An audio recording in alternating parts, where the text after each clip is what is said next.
As a visual artist and a poet, I just blurt things out. I'm not the kind of person who spends hours on a project or such. It's just blurted out. So what you get is really what is happening in my head at that moment.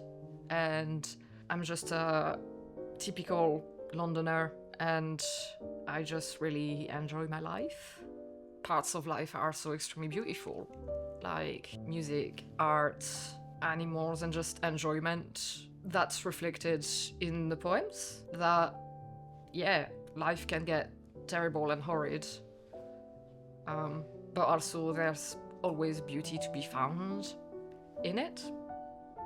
I think I don't let pen and emotions take over because the poems are really just blurted out and really just a snapshot of what is going on in my head at that time. And I've always been the kind of person who thinks that, you know, you've been dealt the cards in life that you've been given. You have to do the best with what you have. I was with my foster parents as a teenager. It's a big house, and there's acres and acres of land and trees and a lot of foxes, and, you know, people go hunting.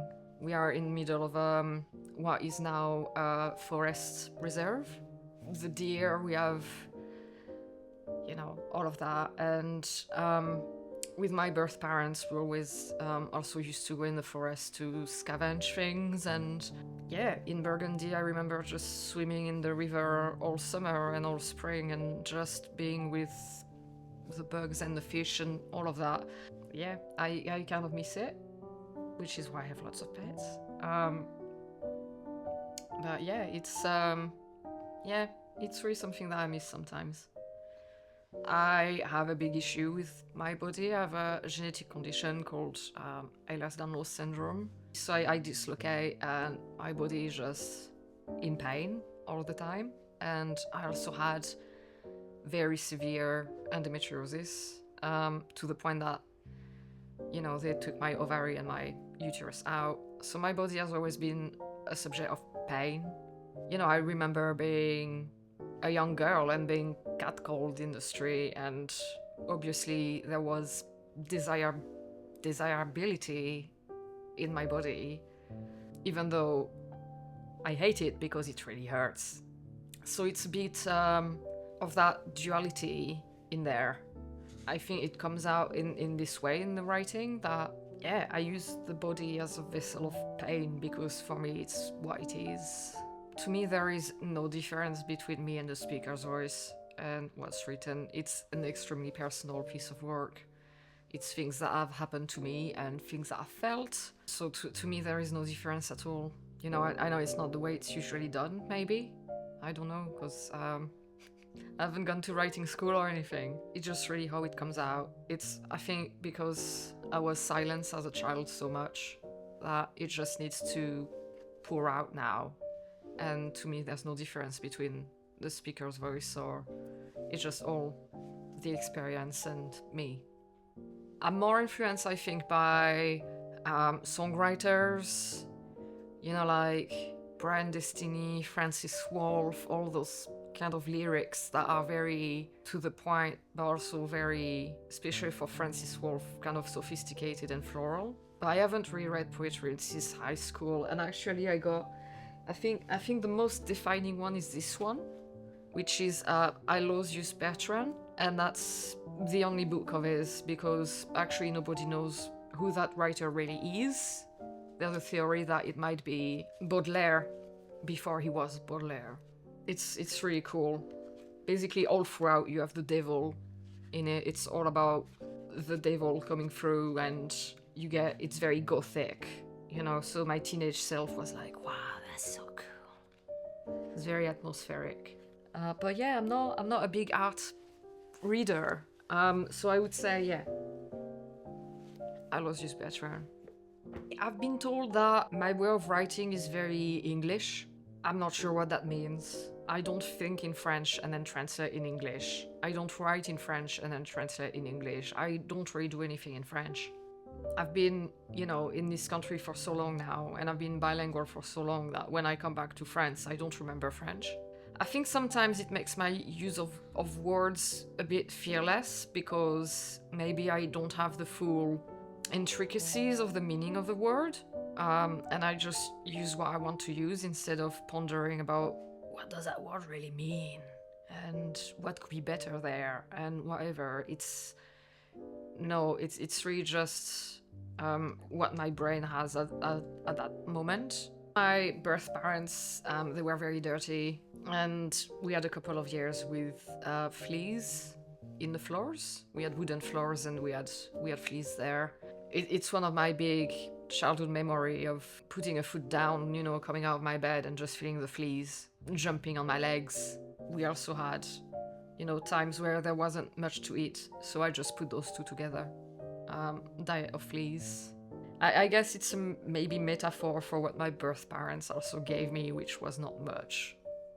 I mean, it's healing in the way that it made me realize how lucky I've been, because what are the chances of, my birth parents knowing a bus driver whose wife is a cleaner in a posh people's house?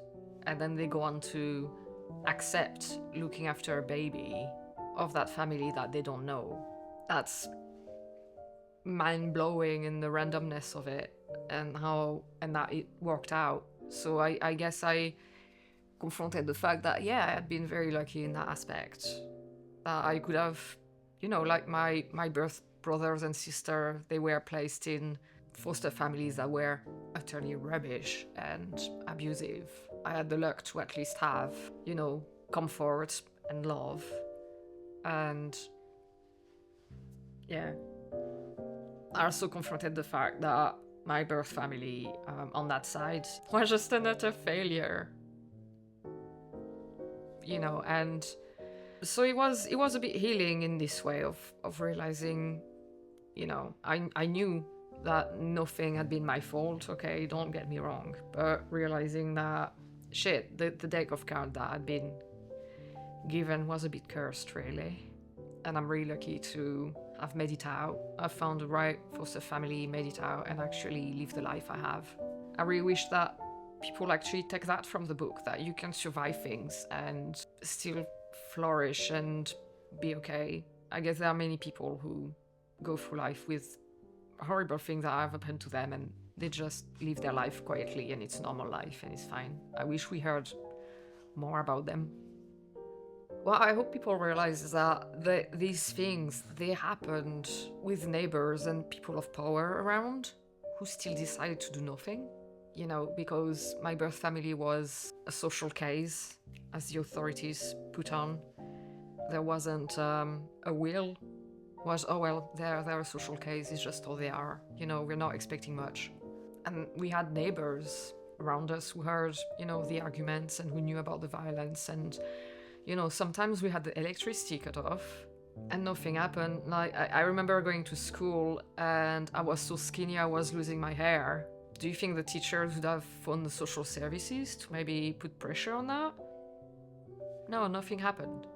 If you're the neighbor, if you're that person who thinks something is happening into your neighbor's house, don't even think about being polite.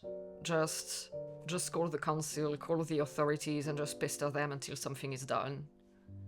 Because the system as it is, you have to do that for things to happen. And I know it's tiring and it's scary, and you might feel really uncomfortable, but you might end up actually saving someone, and that is worth any uncomfortable feeling you might have.